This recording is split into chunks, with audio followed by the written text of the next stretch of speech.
पहले वाले वीडियो में आपने मुझसे पूछा था कि अकाउंट ओपनिंग कैसे किया जाता है और अकाउंट ओपन होने के बाद फंड ट्रांसफ़र किस तरीके से किया जाता है। मैंने वो सब आपको बताया था।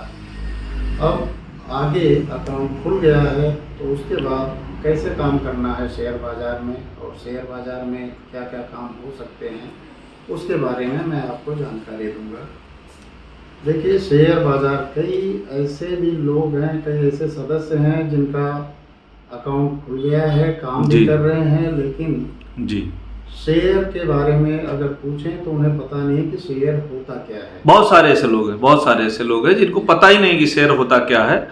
और सारे लोग ग्रामीण क्षेत्रों से आते हैं तो उनको भी इसकी जानकारी नहीं होती है। तो शेयर बाज़ार के बारे में थोड़ी बहुत तो जानकारी रख लेनी चाहिए। अगर अकाउंट खोलने जा रहे हैं, कहीं भी कुछ भी करने आप जाते हैं तो उसके बारे में तो जानकारी रखनी चाहिए। जी बिल्कुल। तो शेयर मतलब होता है हिस्सा या अंश जी। और यह एक इकाई होता है किसी के मालिकाना हक का, किसी कंपनी के मालिकाना हक का या स्वामित्व का। तो ये तो हो गई शेयर की बात। अब शेयर बाज़ार जी। तो जब आप सब्जी खरीदने के लिए सब्जी मंडी में जाते हैं तो वहाँ कोई बेचने वाला बेचता है और आप खरीदते हैं। इसी प्रकार उस मंडी में हर जगह हर दुकान पर होता है, यानी कि आदान प्रदान होते रहता है। तो शेयर बाज़ार भी ऐसा एक बाज़ार है जिसमें कुछ लोग शेयर खरीदते हैं, कुछ लोग बेचते हैं, तो खरीदी बिक्री होते रहती है। इस प्रकार सब्जी खरीदने के लिए सब्जी मंडी होती है, उसी प्रकार यहाँ पे शेयर बाज़ार के लिए एक्सचेंज होता है। जो एक्सचेंज एक प्लेटफॉर्म देता है, वहाँ पे लोग अपना शेयर बेच सकते हैं, खरीद सकते हैं और उसकी बोली लगाई जाती है। सब अपना रेट डालते हैं। अब तो सब डिजिटल हो गया है, ऑनलाइन है, सब अपना रेट डालते हैं। बेचने वाले का रेट खरीदने वाले से मिल गया तो फिर वो ऑर्डर कंप्लीट हो जाता है। अब यहाँ पे एक्सचेंज NSE और BSE दो एक्सचेंज है जी। और ये दोनों एक्सचेंज पे शेयर बेचने और खरीदने का काम होता है। अब एक्सचेंज में इक्विटी और फ्यूचर एंड ऑप्शन दो तरीके के कार्य हो सकते हैं, जिसमें से इक्विटी वही हो गया शेयर, और शेयर में काम किया जा सकता है दो तरीके से, उसमें भी काम किया जा सकता है, चाहे आप इंट्राडे काम करें, चाहे आप डिलीवरी बेसिस काम करें। फ्यूचर एंड ऑप्शन के प्रति लोग ज़्यादा आकर्षित होते हैं क्योंकि यह शेयर से या इक्विटी से सस्ता होता है। शेयर से सस्ता फ्यूचर होता है और फ्यूचर से सस्ता ऑप्शन होता है। लेकिन मित्रों, अगर आपको इक्विटी खरीदना है तो आप एक शेयर भी खरीद सकते हैं, लेकिन फ्यूचर और ऑप्शन में इनके लॉट होते हैं, मिनिमम उतने लॉट खरीदने पड़ते हैं। जी। मतलब मिनिमम उतना क्वांटिटी खरीदना पड़ता है, एक लॉट की क्वांटिटी, और उसके मल्टीपल में आप चाहे जितने लॉट खरीदें। फ्यूचर में फ्यूचर स्टॉक होता है और फ्यूचर इंडेक्स होता है। जी। उसी प्रकार ऑप्शन में ऑप्शन स्टॉक होता है, ऑप्शन इंडेक्स होता है। अब फ्यूचर एंड ऑप्शन में जिन इंडेक्स के ऊपर काम होता है वो है Nifty, bank Nifty, fin Nifty और मिड कैप निफ्टी। अब ये चार इंडेक्स पर काम होता है और बाकी जो स्टॉक है, स्टॉक पर भी काम होता है। निफ्टी का लॉट साइज 50 है, बैंक निफ्टी का लॉट साइज 15 है, 15 है, फिन निफ्टी का लॉट साइज 40 है और मिड कैप निफ्टी का लॉट साइज 75 है। अब जो फ्यूचर या ऑप्शन में स्टॉक पे काम होता है, वहाँ हर शेयर की लॉट साइज अलग अलग होती है और लॉट साइज एक्सचेंज डिसाइड करता है।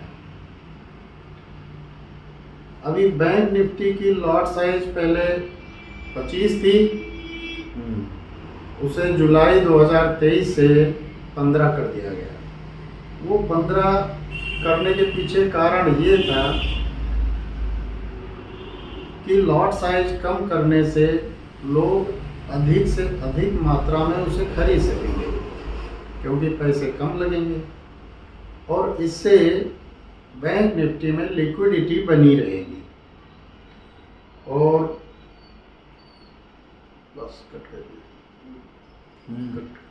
शेयर बाजार में जो भाई काम करने जा रहे हैं, जो सदस्य काम करने जा रहे हैं, उनको एक बात हमेशा ध्यान रखना चाहिए कि जो भी न्यूज़ और इवेंट हैं उनके ऊपर हमेशा ध्यान रखें।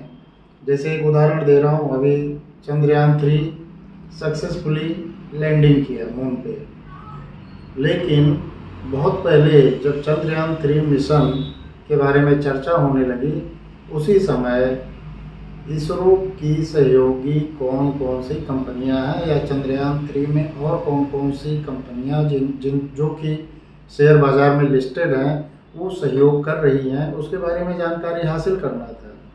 जिन्होंने भी किया होगा आज वो बहुत अच्छा प्रॉफिट कमा रहे होंगे। अब अगर आपको जानकारी नहीं होगी कि चंद्रयान 3 में सहयोगी कंपनियां कौन सी थी तो ठीक है, बोर्ड पे मैं दिखा। पहली HAL कंपनी है, दूसरा MTAR टेक कंपनी है, तीसरा टाटा स्टील है, चौथा सेंटम है, पांचवा गोदरेज इंडस्ट्रीज। गोदरेज इंडस्ट्रीज में गोदरेज एरोस्पेस करके कंपनी है और छठवा L&T है। ये 6 कंपनियां हैं जिन्होंने चंद्रयान 3 मिशन में सहायता की कि इसरो की सहयोगी रही। शेयर बाज़ार में काम करने से पहले एक चीज़ ये समझ लें कि कई लोगों को मैंने देखा है कि वो जैसे ही अकाउंट खुलता है छोटे छोटे शेयर ढूंढने लगते हैं, 1 रुपये वाला 2 रुपये वाला मिल जाए ताकि प्रॉफिट बहुत ज़्यादा हो और इन्वेस्टमेंट कम हो। लेकिन मैं आप सभी को बताना चाहता हूँ कि ये जो छोटे छोटे शेयर होते हैं, हो सकता है उनमें से कोई बहुत अच्छे निकल सकते हैं। अगर कंपनी अच्छी होगी, उनका मैनेजमेंट अच्छा होगा तो धीरे धीरे ग्रो कर सकते हैं, लेकिन उसमें समय बहुत अधिक लगता है। और आज के समय सबके हाथ में डिजिटल हो गया है, सबके हाथ में मोबाइल है, मोबाइल में ऐप है, ऐप में रोज़ देखते हैं आज ये बढ़ा नहीं और थोड़ा बहुत घट गया, बस वो पैनिक होने लगते हैं और फिर कभी कभी वो घाटे में भी वो छोटे स्टॉक्स को बेच के बाहर निकल जाते हैं। तो मेरा ये कहना है कि जो फंडामेंटली स्ट्रॉन्ग कंपनीज हैं उस पर आप काम कर सकते हैं और अगर आपका कोई एडवाइज़र है और रिलायबल एडवाइज़र है तो उससे आप एडवाइस लेके काम किया करें। नहीं तो कई लोग ऐसे भी बोलते हैं कि मैंने शेयर इसलिए खरीदा क्योंकि मेरे एक रिश्तेदार ने बता दिया, मेरे एक दोस्त ने बता दिया।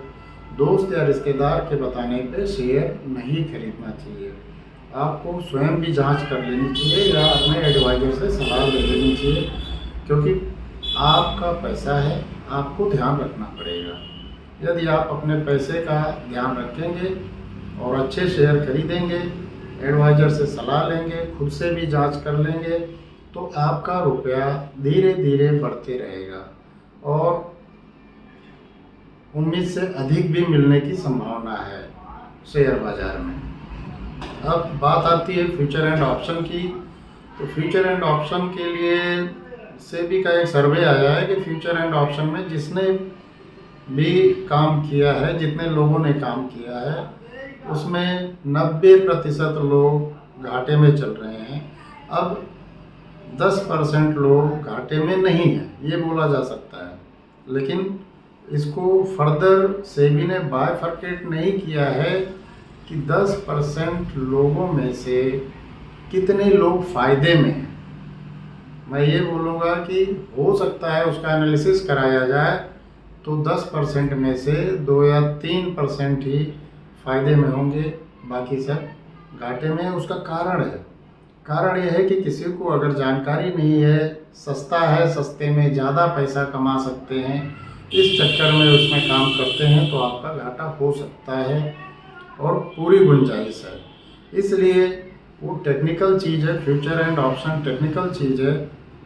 आप टेक्निकली अपने आप को साउंड करें और यदि आप कहीं ट्रेनिंग लेना चाहते हैं तो ट्रेनिंग ले लें, किसी भी प्रकार उसकी जानकारी लेकर सीखें, उसके बाद ही उसमें काम करें।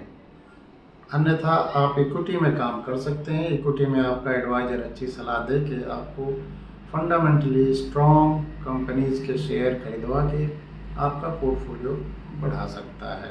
ऑप्शन में काम करने जा रहे हैं उनके लिए मैं यही कहूँगा कि अगर आपको जानकारी ना हो तो ऑप्शन में काम ना करिए, क्योंकि कई ऐसे सदस्यों को मैं जानता हूँ जो मेरे यहाँ क्लाइंट हैं और उन्होंने बहुत सारा पैसा ऑप्शन में गंवा दिया था। उसके बाद मेरे यहाँ आए हैं और मैं उन्हें ऑप्शन से दूर कर दिया हूँ, समझा के कि भैया ऑप्शन में नुकसान ही होता है, उन्हें दूर कर दिया है। केवल इक्विटी में काम करा रहा हूँ, क्योंकि अगर ऑप्शन में लंबे समय तक का कोई काम करता है, नुकसान होते जाता है तो उसे रिकवर करने के चक्कर में और भी नुकसान करते रहता है और एक दिन बहुत बड़ा नुकसान कर लेता है। कोई तो लोन लेके काम करते हैं उसमें ऑप्शन में, और ये बहुत ही दुखद है। अतः सभी से यही विनती करूँगा कि आप सभी अगर जानकारी नहीं है तो ऑप्शन में काम ना करें। सस्ता है, एक दिन में बहुत पैसा दे सकता है, लेकिन आपका जो पैसा लगा है उसे बर्बाद भी कर सकता है। साथ ही साथ एक बात ये भी है कि ऑप्शन की किसी को लत भी लग जाती है। जिस प्रकार बाकी नशे होते हैं उसी प्रकार ऑप्शन का भी नशा हो जाता है। बिना उसमें काम किए लोगों को चैन नहीं आता। ऐसे भी कई लोग मैंने देखे हैं।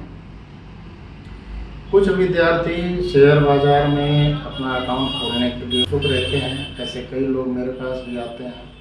लेकिन विद्यार्थियों के लिए मेरी एक ही सलाह है कि आप अगर 18 के ऊपर हैं तो अकाउंट खोलना है ज़रूर खोल लीजिए, लेकिन आप इक्विटी में काम करिए और आपके पॉकेट मनी से बचाया हुआ कुछ पैसा उसमें फंडामेंटली स्ट्रॉन्ग कंपनी में निवेश करने के लिए लगाइए। लेकिन आप ऑप्शन या फ्यूचर में काम करने के लिए ना जाएं तो ये अच्छा है, क्योंकि आपका मुख्य काम है पढ़ाई करना और पढ़ाई करके आगे बढ़ना।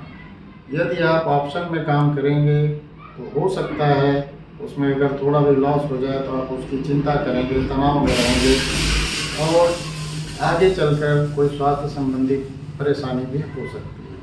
अतः आपका जो मूल उद्देश्य है, जो मुख्य उद्देश्य है पढ़ाई करना, आप उसमें लगे रहें।